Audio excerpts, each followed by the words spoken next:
ये करने की कोशिश कर रहे हैं, जिनका नाम है पार्थ गौतम।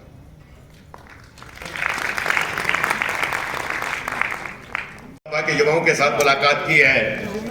कंधा थप थपाते हैं, मैं हंसता हूँ तो अक्सर लोग मुझसे रूठ जाते हैं। मैं हंसता हूँ तो अक्सर लोग कई बार कई होते हैं या मथुरा से भी आते होते हैं। जी जी जी, बोलिए बोलिए बोलिए, बताइए। बहुत बहुत धन्यवाद सर। मेरा नाम विनोद कुमार साहू है और मैं चाणपुर में ही रहता हूँ और वहाँ कोचिंग संस्थान चलाता हूँ और लगभग मुझे 15 वर्ष हो गए कोचिंग संस्थान चलाते हुए, श्री ओम साई कोचिंग संस्थान। गुरुजी का सादर अभिनंदन। और मैं अपनी पूरी टीम के साथ आया हुआ हूँ। एक बार हमारी टीम पूरे हाथ खड़ा कर दे।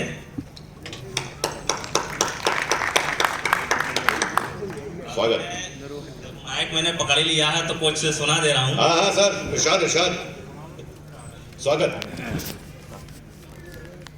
कुछ पंक्तियां हैं जिन्हें मैं आप सबके बीच, जो हमारे बीच युवा उपस्थित हैं, और हम सब जानते हैं युवा जो हैं वो इस देश की नींव है। बिना युवाओं के कोई भी देश जो है चल नहीं सकता है और युवाओं से ही देश की मजबूती है। निसंदेह निसंदेह। तो कुछ पंक्तियां हैं जो मैं आप सबके बीच सुनाना चाहता हूं। स्वागत स्वागत। जीवन में कुछ करना है तो मन के मारे मत बैठो, आगे आगे बढ़ना है तो हिम्मत हारे मत बैठो, आगे आगे बढ़ना है तो हिम्मत हारे मत बैठो। चलने वाला मंजिल पाता, बैठा पीछे रहता है, ठहरा पानी सड़ने लगता, बहता निर्मल होता है। पाँव में ले चलने की खातिर पाँव पसारे मत बैठो, आगे आगे बढ़ना है तो हिम्मत हारे मत बैठो। तेज दौड़ने वाला खरहा दो पल चल कर हार गया, धीरे धीरे चल कर कछुआ देखो बाजी मार गया। चलो कदम से कदम मिलाकर दूर किनारे मत बैठो, आगे आगे बढ़ना है तो हिम्मत हारे मत बैठो, आगे आगे बढ़ना है तो हिम्मत हारे मत बैठो। धरती चलती ट्रेलर है, पिक्चर अभी बाकी है, अभी तो नापी है मुट्ठी भर जमीन, अभी तो पूरा आसमां बाकी है।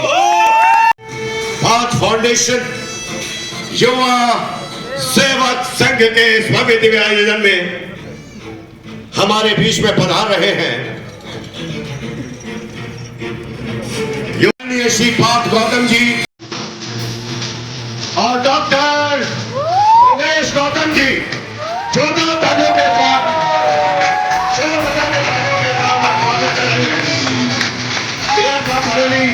डॉक्टर उमेश गौतम से और साथ में आदरणीय श्री पार्थ गौतम जी।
डबल इंजन की सरकार है, बेतरी विधानसभा और फरीदपुर विधानसभा हमें अनुग्रहित किया है, हमें आशीर्वाद दिया है।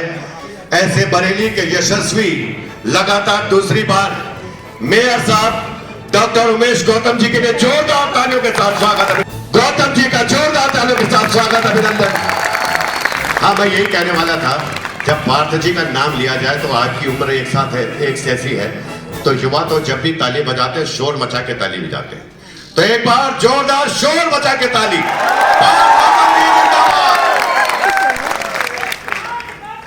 जिंदाबाद, जिंदाबाद, जिंदाबाद, जिंदाबाद। जय श्री राम। पहाड़ क्या रोक पाते हैं, अरे छोड़ने वाले अपना सर छोड़ ही जाते हैं।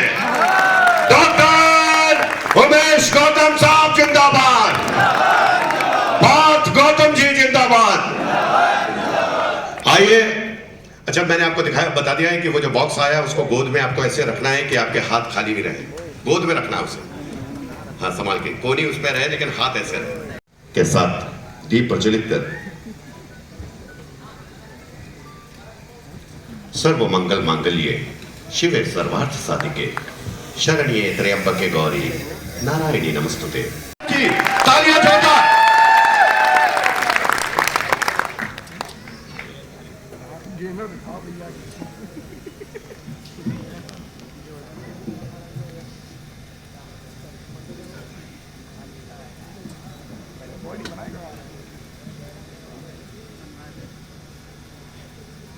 युवा सेवक संघ के बिथरी और फरीदपुर के कार्यक्रम में मेरे साथ मंच पर उपस्थित मेरे गुरु, बरेली के प्रथम नागरिक, मेरे पिता आदरणीय डॉक्टर उमेश गौतम जी, यहाँ उपस्थित सभी सोशल स्टार्स एवं मीडिया के सभी मेरे दोस्तों, और सबसे अहम, आज यहाँ बड़ी संख्या में आए बिथरी और फरीदपुर से मेरे भाई और बहनों। दोस्तों, मैं आप सभी का अभिनंदन करता हूं, वंदन करता हूं कि आप सबने अपना कीमती समय निकाला और यहां पर आए। मैं आपको विश्वास दिलाता हूं कि आप यहां आए हैं, ये चीज कभी व्यर्थ नहीं जाएगी। पार्थ गौतम और उमेश गौतम आपके लिए 24 घंटे 365 दिन तैयार खड़े रहेंगे।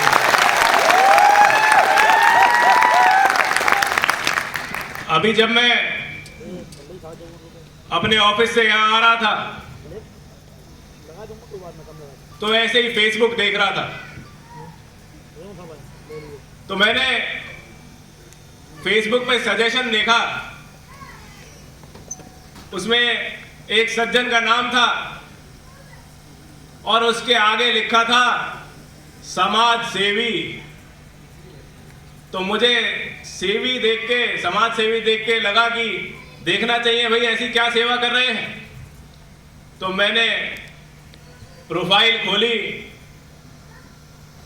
और देखना शुरू करा, तो मैंने देखा कि किसी दुकान का उद्घाटन कर दिया,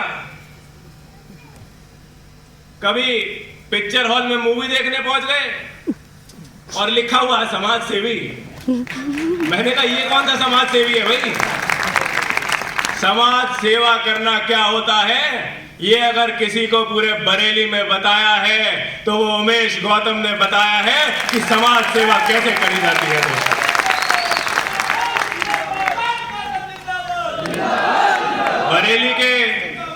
बरेली के सभी लोगों को अब पता है कि अगर काम कराना है तो डॉक्टर उमेश गौतम के पास जाओ तभी हो पाएगा। मैं आज आप सभी को पार्थ गौतम फाउंडेशन ने पिछले 1 साल में जो कार्य करे हैं उससे अवगत कराना चाहता हूं कि जिस पार्थ गौतम से आप लोग आज जुड़ रहे हैं वो जमीनी स्तर पर क्या क्या काम कर रहा है। मुझे आप सभी को बताने में गर्व हो रहा है कि अभी इस गर्मी में पिछले 1 महीने से हम लोग रोज 7,000 लोगों को पानी पिलाने का काम कर रहे हैं। यही काम हमने पिछले साल भी करा था। होली पर जब लोग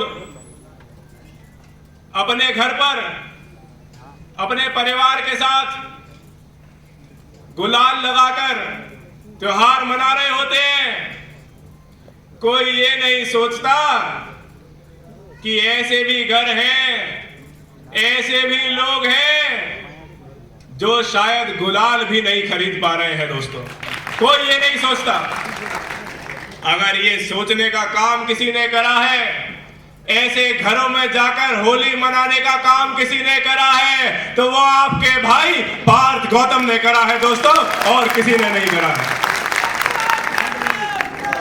दोस्तों, जब ठंड पड़ रही थी, शीत लहर का एहसास हम सभी को हो रहा था। ऐसे में बड़े बड़े लोग अपने घर पर कंबल ओढ़कर बैठे हुए थे, हीटर ऑन करके बैठे हुए थे। उन्होंने नहीं सोचा कि ऐसे भी कई लोग हैं जिनके घर में कंबल तो छोड़िए, छत तक नहीं पड़ी है। उनके बारे में किसी ने नहीं सोचा। उनके बारे में अगर किसी ने सोचा, उनके घर पर अगर छत डलवाने का किसी ने सोचा, उनके घर पे कंबल पहुंचाने का किसी ने सोचा, तो वो डॉक्टर उमेश गौतम ने सोचा, और किसी ने नहीं सोचा। दोस्तों, भाई और बहनों, हो सकता है अभी आपको लग रहा हो कि हमने 10 लोगों को कंबल दिए हो, या हो सकता है ज्यादा सोच रहे हो तो 200 लोगों को कंबल दिए हो। अंदाजा है कोई कितने कंबल दिए होंगे? आपको बताना चाहता हूं कि बरेली के इस बेटे ने 25,000 परिवारों को कंबल पहुंचाने का काम करा है। दोस्तों,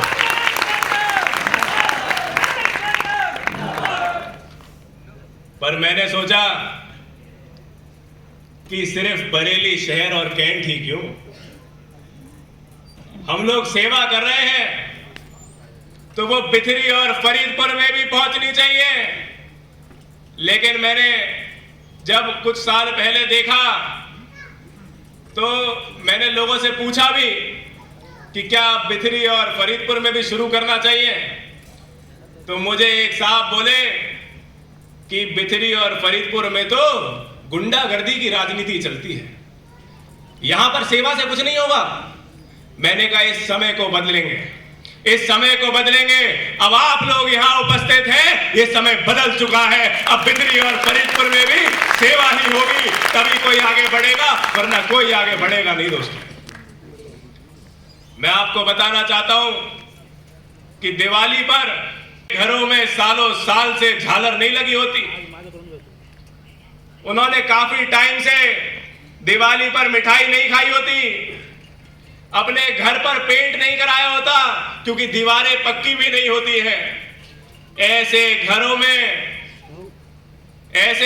में जाकर दिवाली मनाने का काम, ऐसे घरों में जाकर उनके घर पे झालर लगाने का काम, उनके घर पे पेंट कराने का काम अगर किसी ने करा है तो वो भी आपके भाई पार्थ गौतम ने करा है। दोस्तों,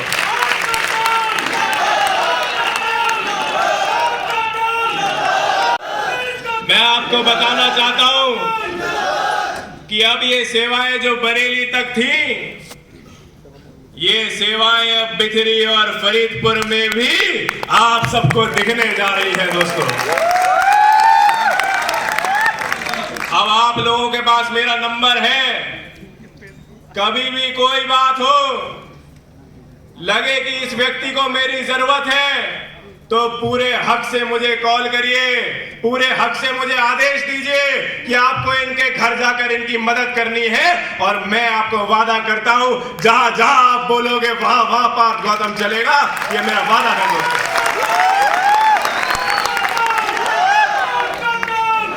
भाइयों और बहनों, सब एक साथ बैठे हैं दोस्तों, जब मैंने कार्यक्रम शुरू करे तो मैंने पिछले कार्यक्रम में बताया भी था कि ब्लड प्रेशर की बीमारी हो गई थी एक व्यक्ति को। मैं बताना चाहता हूं ऐसे लोगों को कि मुझे सेवा करने से रोकिए मत। बरेली में सेवा क्रांति में ला रहा हूं तो लाने दीजिए, उसमें सहयोग करिए, विरोध करने की जरूरत नहीं है, क्योंकि मेरा कोई राजनीतिक लक्ष्य नहीं है। मैंने ये नहीं कहा है कि मैं कोई चुनाव लड़ने जा रहा हूं, पर ऐसे लोगों को आज मैं ये कहना भी चाहता हूं कि पार्थ गौतम को छेड़ने की जरूरत नहीं है। उमेश गौतम का खून बहता है मेरे अंदर। अगर मुझे छेड़ोगे तो 2027 का चुनाव दूर नहीं है दोस्तों।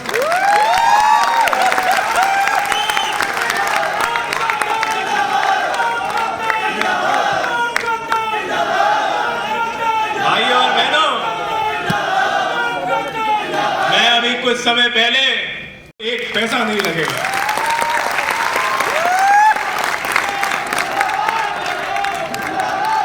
बिथरी ने हमें वैसे ही बहुत कुछ दिया है। इनवर्टिस की शुरुआत हमने कहां से करी थी और आज हम कहां आ गए हैं, ये सब आप ही के प्यार की वजह से संभव हुआ है। अगर आप ना होते तो शायद हम भी यहाँ ना होते। दोस्तों, मैं आपका बहुत धन्यवाद करता हूं। दोस्तों, आप लोग आज यहाँ आए हैं, मैं आपका आभारी हूं, आपका एहसान मानता हूं। ये एहसान मैं कभी भूलूंगा नहीं। अगर आगे कहीं भी पहुंचूंगा तो आपकी वजह से पहुंचूंगा। पूरे हक से कभी भी आकर मुझसे बोलोगे कि मैं युवा सेवक संघ के कार्यक्रम में आया था, तो आपको गर्व से बिठाऊंगा और आपकी सारी बातें सुनने का काम करूंगा। दोस्तों,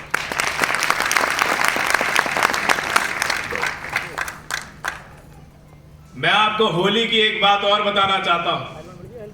हम लोग इतने कार्य करते हैं कि सब तो याद नहीं रहते, ना ही मैं सब आपको अभी बता पाऊंगा, पर मैं आपको बताना चाहता हूं कि डॉक्टर उमेश गौतम की सोच कैसी है।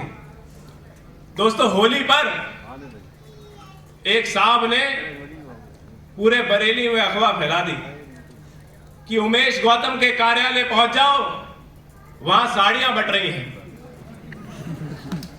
और ऐसे वैसे नहीं, बाकायदा पर्चियां दी गई कि उमेश गौतम के कार्यालय में इतने बजे साड़ियां बट रही हैं। करीब 250 महिलाएं सुबह 11 बजे हमारे कार्यालय के बाहर आ गई और सबको वो पर्ची देने लग गई, साहब कि ये पर्ची मिली है, लाओ साड़ी दो। अब ऑफिस से फोन आया, उन्होंने बताया कि सर 250 महिलाएं खड़ी हुई हैं। मैंने पूछा भाई क्या बात है, तो पता चला कि अफवाह उड़ाई गई है। अब उसके पीछे उद्देश्य क्या था, ये तो जिसने अफवाह उड़ाई वही जानता होगा। मैंने पिताजी को फोन करा, मैंने बताया कि ऐसे ऐसे बात है, 250 महिलाएं खड़ी हैं, कह रही है साड़ी दीजिए। बहुत ही स्थिति अब समझ नहीं आ रहा है, क्या करा जाए। तो उनका जवाब आया, तो इसमें दिक्कत क्या है। मैंने कहा दिक्कत ये है कि साड़ी कहां से लाएंगे हम लोग। बोले तुम 2 मिनट रुको, मैं अभी वापस फोन लगाता हूं।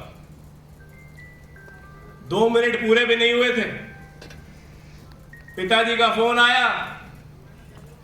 इन्होंने कहा कि 250 नहीं 300 से ज्यादा साड़ियां भेज दी हैं, 10 मिनट में पहुंच रही हैं। एक एक मातृशक्ति को गर्व से साड़ी दो, एसी में बिठा के उन्हें खाना भी खिलाओ। तो हमने उनको खाना भी खिलाया और साड़ी भी दी। दोस्तों, तो ये है डॉक्टर उमेश गौतम।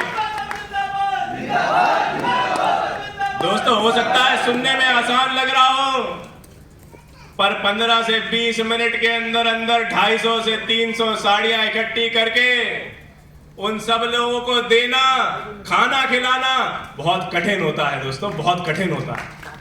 लेकिन एक ये बहुत ही करारा जवाब भी था।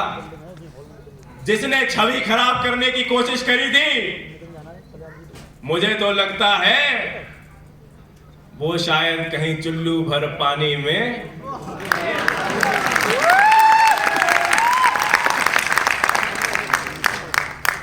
मैंने बहुत बहुत एहसानमंद रहूंगा दोस्तों।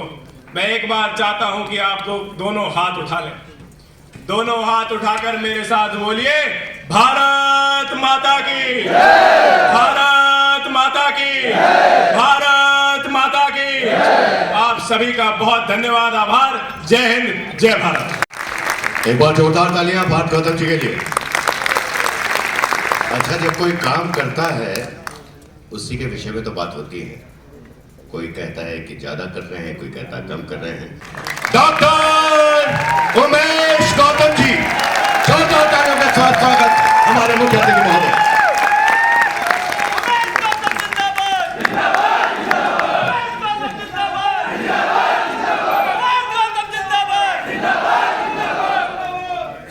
आज युवा सेवक संघ के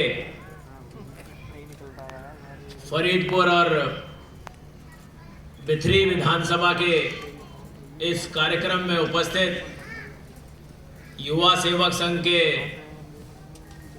युवा प्रधान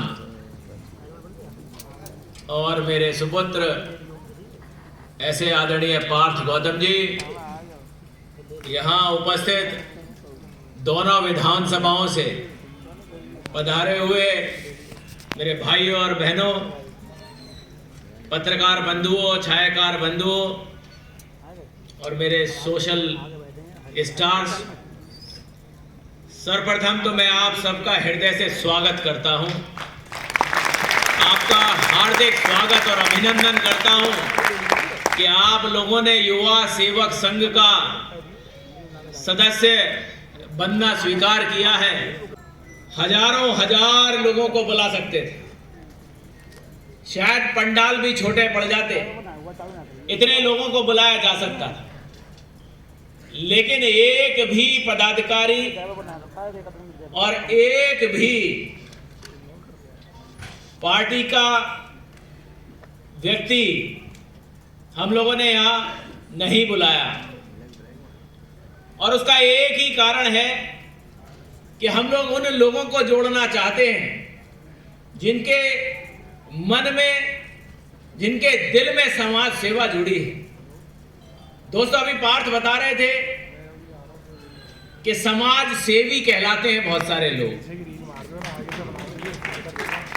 समाज सेवी। और मैंने तो देखा है बहुत सारे लोगों को गाड़ियों पे भी लिख लेते हैं VIP, VIP। हमें यही नहीं पता लगा आज तक ये VIP का मतलब क्या लिखते हैं भाई। कौन सा ऐसा आपने काम कर दिया आप VIP हो गए। और बहुत सारे लोगों को अपनी गाड़ियों पे ये लिखना पड़ता है कि उन्हें पद क्या मिला हुआ है। बहुत सारे लोग गाड़ी पे लिखेंगे विधायक, सांसद, पता नहीं लिख के क्या फायदा होता है। क्या लोग आपको जानते नहीं आपके क्षेत्र में? जो लिखना पड़ रहा है, जो लिखना पड़ रहा है, इसका मतलब लोग जान नहीं पा रहे हैं। तो भैया जान नहीं रहे तो कम से कम जनवाओ, क्षेत्र में जाओ, लोग पहचानने लगेंगे, लोग पहचानने लगेंगे। क्षेत्र में जाओ तो सही। जब बन के आते हैं, कुर्सी पर बैठते हैं, बड़े बड़े वादे करते हैं, जब जनता के सामने जाते हैं कि माता जी बस सेवा करूंगा, तुम्हारी पूरी जिंदगी सेवा करूंगा, और जब सेवा का नंबर आ जाए तो फिर मिल ही नहीं रहे, कहां गए, लोग ढूंढ रहे हैं कहां गए। दोस्तों, वो बदलने का काम हमने किया है लगातार पिछले 5 सालों से, लगातार। अब वो फलाना ट्रस्ट बनना है, उसका चंदा लाओ, अब ये भंडारा होना है, उसका चंदा लाओ, अब कथा होनी है, उसका चंदा लाओ। लेना लेना लेना लेना ही करता रहता है, कभी देना भी करेगा भाई। कभी वो दिन भी तो आना चाहिए कि पता लगे नेताजी दे रहे दे रहे दे रहे, नहीं, बस वो ले ही रहे हैं। वोट भी ले रहे हैं, चंदा भी ले रहे हैं, और बस चले तो इंसान का खून भी ले लें। दोस्तों, उसको बदलने का काम हमने किया। कभी सेवा तो शब्द ही नहीं सुना होगा उन्होंने, सेवा होती क्या है उनसे पूछेंगे, वो कहेंगे सेवा का मतलब क्या होता है, क्योंकि सेवा तो कभी ना पिताजी ने करी ना उन्होंने करी।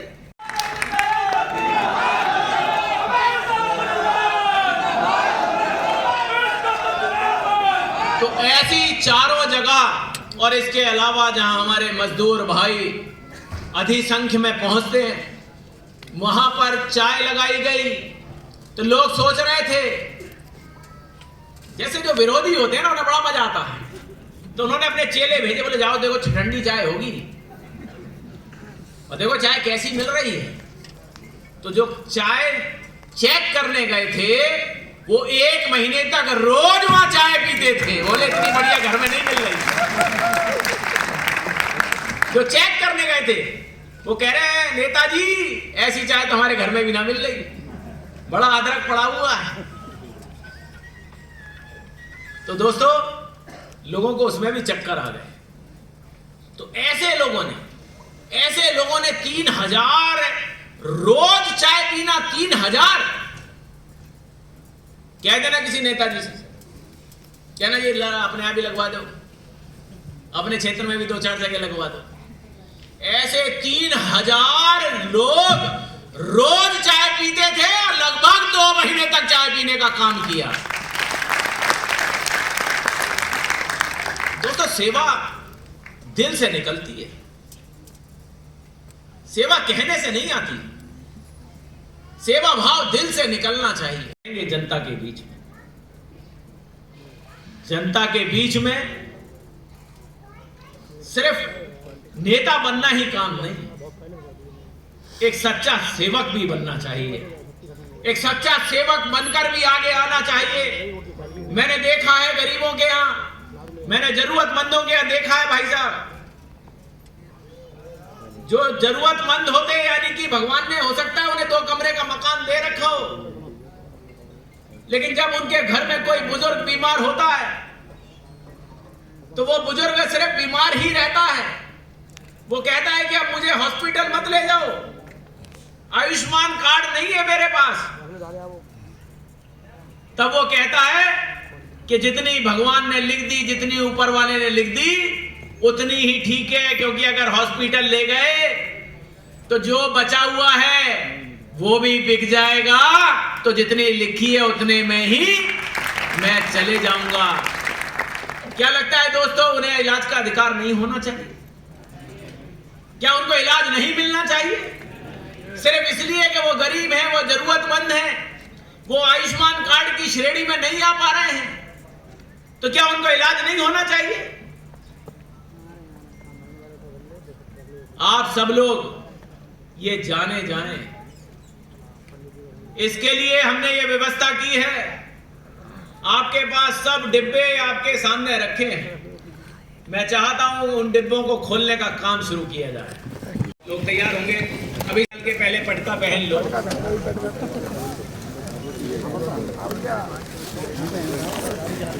और टेप हट जाएगा, पेन से भी खोल सकते हैं। ये भी खुशी है कि हमारे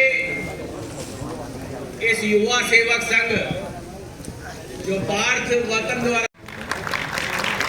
इसमें एक मेडिकल कार्ड होगा। ये मेडिकल कार्ड आपको दिखाई दे रहा होगा, ये आयुष्मान कार्ड का ही एक रूप मान लीजिए। इस पर आपने देखा होगा इसमें क्या सेवाएं हैं।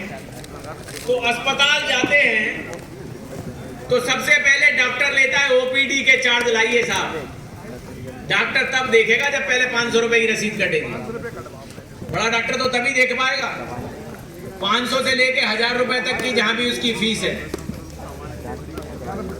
उसके बाद वो भर्ती करना पड़ गया तो भर्ती का शुल्क अलग से लेते हैं, फिर ऑपरेशन करना पड़ेगा तो उसका शुल्क अलग से है, ऑक्सीजन देनी पड़ेगी तो उसका शुल्क अलग से है, नर्स रोज लगेगी उसका शुल्क अलग से है। तो रोज शुल्क ही शुल्क लगता रहता है। मैं आपको इसकी एक घटना भी बताना चाहता कि हॉस्पिटल में कौन ऐसा डॉक्टर है, और बहुत सारे डॉक्टर तो नेता भी बने हुए हैं,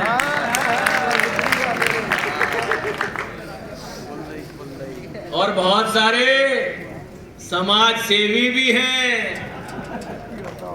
दे सकते इतना छूट, दिला सकते इतनी छूट, सपने में भी नहीं दिला सकते दोस्तों। हकीकत तो दूर की बात है, सपने में भी नहीं दिला सकते। परिवार जरूरतमंद है, उसको इलाज बढ़िया से बढ़िया मिलके रहेगा दोस्तों। लोग कहते हैं साहब ऐसे करेंगे, भाई साहब तो हॉस्पिटल कैसे चलेगा, आपने इतना बड़ा हॉस्पिटल ले लिया, वो कैसे चलेगा। मैंने कहा वो हॉस्पिटल चलेगा उन बुजुर्गों की दुआओं से चलेगा, ना कि किसी के पैसे से चलेगा। कोरोना के संकट काल में कई समाज सेवी थे कि मजदूर दिल्ली से पैदल चल दिए हैं, पंजाब से पैदल चल दिए हैं, हजारों हजार की संख्या में लोग पैदल जा रहे हैं, चप्पल जूते फट गए हैं, कोई उनको चप्पल जूते दे। इंस्टाग्राम पे समाज सेवी लिखा है, तो वो समाज सेवी उस समय घर में छुपक के पड़े थे। वो सोच रहे थे कि कैसे मैं बाहर निकलूंगा तो कोरोना ना हो जाए। ऐसे में ऐसे हजारों लाखों मजदूरों को गोदामों से चप्पलें निकलवा कर देने का काम आपके भाई ने किया, और हजारों लोगों को चप्पलें यहां पर ही देने का। फरीदपुर के किराए पे बसों ट्रकों को रोककर, पैदल जाने वालों को रोककर उनको देने का काम किया। हजारों लाखों लोगों को जूस, कोल्ड ड्रिंक, चाय भी देने का काम किया। तो दोस्तों, सेवा सिर्फ कहने के लिए नहीं, करने के लिए होती है। एक आदमी, एक व्यक्ति चला गया तो इसके घर में कैसा कोहराम मच रहा होगा। हो सकता है ये अकेला कमाने वाला हो, कौन देखेगा इसके लिए, कौन सोचेगा उसके लिए, कोई नहीं। सिर्फ ये कहते हुए लोग निकल जाते हैं। भाई साहब बहुत ज्यादा हो गई, किस्मत खराब थी, तेज चला रहा होगा। आजकल के लड़के मानते कहां हैं, जबरदस्ती निकाल रहा होगा। बड़ी गाड़ी वाले सुनते ही नहीं, ठोक दिया होगा किसी को, बस सिर्फ कहते हुए निकल जाते, लेकिन उनके बारे में कभी कोई चिंता नहीं करते। कोई समाज सेवी ने कोई अभियान चलाया है क्या? जो समाज सेवी लिखे रहते हैं, जो अपने आप को सेवक बताते हैं, जो जनता के सामने जाके सेवा करने की बात करते हैं, क्या उन्होंने कभी सोचा कि अगर एक्सीडेंट हो जाते तो ये कह जरूर देंगे भैया ठीक से चलाए करो। अरे ठीक से तो चलाएगा ही, लेकिन उसके लिए तुम भी कुछ करोगे कि नहीं करोगे? तो इसीलिए आज हमने आप सबको एक ये हेलमेट देने का काम किया है। ये ISI का हेलमेट है, ये कोई नॉर्मल हेलमेट नहीं है। गिरा के और तोड़ के देख लेना, मजबूती समझ में आ जाएगी कि कितना मजबूत है। क्योंकि हम ये चाहते हैं कि सबसे पहले हम सुरक्षित हों तो दूसरे को सुरक्षा प्रदान होगी। मैं चाहता हूं कि हेलमेट अपने सब दिखा दो। सारे लोग इस तरीके से हेलमेट को दिखाने का काम करेंगे। इस पॉलिथीन में से निकाल लीजिए मेरे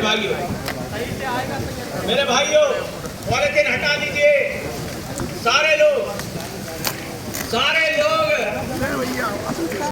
ये स्टैग कंपनी का हेलमेट है। और जो लोग मोटरसाइकिल चलाते होंगे, स्कूटर चलाते होंगे, वो दुकान पे पूछ लेना कितने का आता है। और ऐसे 20,000 हेलमेट पूरे बरेली जिले में बांटने का काम हम कर रहे हैं। रूप से निःशुल्क मिलने का काम होगा। दोस्तों, ये बड़ी बात है। मैंने आपको उदाहरण दिया है, कहने में छोटा लग रहा होगा, लेकिन जब किसी का इलाज करा दोगे तो जीवन भर आपका ऋणी हो जाएगा। वो जीवन भर आपको याद रखेगा कि हम लोग बिना किसी लक्ष्य के बिना ये सोचे हुए कि हम कोई पदाधिकारी बनने वाले हैं, हमें कोई पार्टी में कोई पद मिलने वाला है, या हम पता नहीं किससे जुड़ के पता नहीं क्या होने वाले हैं, इस बिना सोच के, इस सोच के लिए कि हाँ हम एक सेवक संघ में जुड़ेंगे, हम भी लोगों की सेवाएं करेंगे। आपको हर 2 महीने, महीने में 2 महीने, 3 महीने में होली, दिवाली, जाड़े, गर्मी, सब जगह सूचनाएं मिलती रहेंगी कि किस तरह से हम लोग सेवा के कार्य चलाएंगे। तो उसमें आप लोगों का भी सहयोग चाहिए होगा। तो लगातार अपने फोन के माध्यम से ध्यान रखिएगा कि जब भी कोई सूचना आए तो उस पर एक्ट भी करना है, ये दिखाना भी है कि हाँ हमारे अंदर सेवा का जज्बा है। रोज जरूरत नहीं है, लेकिन आपके छात्र, आपके क्षेत्र में लोग ये पहचान लें, लोग ये पहचान लें आपको कि अगर सही काम है, सही सेवा की जरूरत है तो युवा सेवक संघ के सदस्य के पास चले जाओ, निश्चित रूप से आपका काम होगा। तो मैं पुनः आपको बहुत धन्यवाद करता हूं, पार्थ गौतम की इस सोच को बहुत ज्यादा धन्यवाद करता हूं कि एक युवा सेवक संघ के माध्यम से बरेली से ये सेवा की क्रांति शुरू हुई है। भारत माता की जय! भारत माता की जय! आपके पास अपने मोबाइल फोन होंगे सबके, जरा बाहर निकाल लीजिए, निकाल रखो। मोबाइल फोन बाहर निकाल लीजिए और उन मोबाइल की फ्लैश लाइट जला लीजिए, क्योंकि इस फ्लैश लाइट से सभी लोग जल्दी करेंगे। इस फ्लैश लाइट से हमें यह दिखाना है कि अब हम किसी भी गरीब, किसी जरूरतमंद के सामने अब अंधियारा नहीं होने देंगे। हम उसके जीवन में एक उजाला बनकर उसके जीवन में आएंगे और युवा सेवक संघ के माध्यम से उसकी सेवा करने का काम करेंगे। बहुत बहुत धन्यवाद। हिला दीजिए, ऐसे हिला दीजिए। बहुत बहुत धन्यवाद, आप सबका आभार। भारत माता की धन्यवाद। युवा साथी, आप सभी का पुनः एक बार अभिनंदन, स्वागत करते हैं आज के इस भव्य दिव्य आयोजन में। और आप सब सेवक के रूप में आज यहाँ पर उपस्थित हैं। अच्छा, बिल्कुल आदरणीय मुन्ना सिंह जी, जी तलवार भेंट कर, ये उनका मन का है।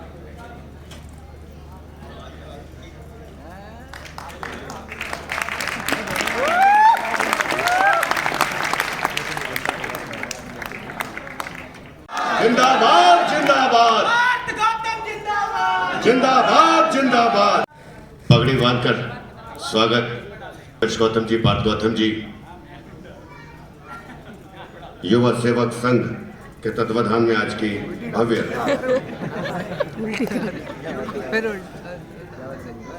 पार्थ गौतम संघर्ष करो, हम तुम्हारे साथ हैं। गौतम संघर्ष करो, हम तुम्हारे साथ हैं। गौतम जिंदाबाद, जिंदाबाद जिंदाबाद गौतम जिंदाबाद, जिंदाबाद जिंदाबाद। अभी हम लोग भोजन की तरफ बढ़ेंगे, तो हमारे साथ साथ आप सभी को भोजन करना है। जब हम लोग वहां तक पहुंच जाएं तो हमारे साथ आप लोग आइएगा, और एक भी व्यक्ति ऐसा ना हो जो भोजन बिना करे जाए, इसका आप सभी को ध्यान रखना है। दोस्तों, आप सभी का बहुत धन्यवाद। जय हिंद, जय भारत।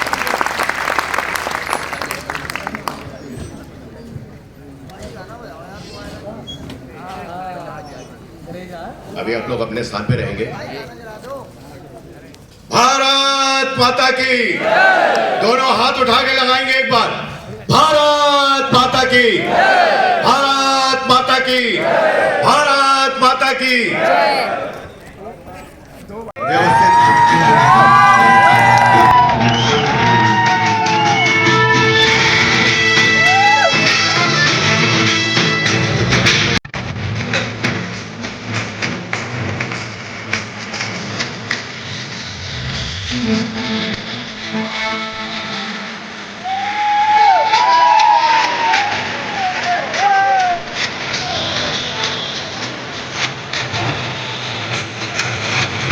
जीवन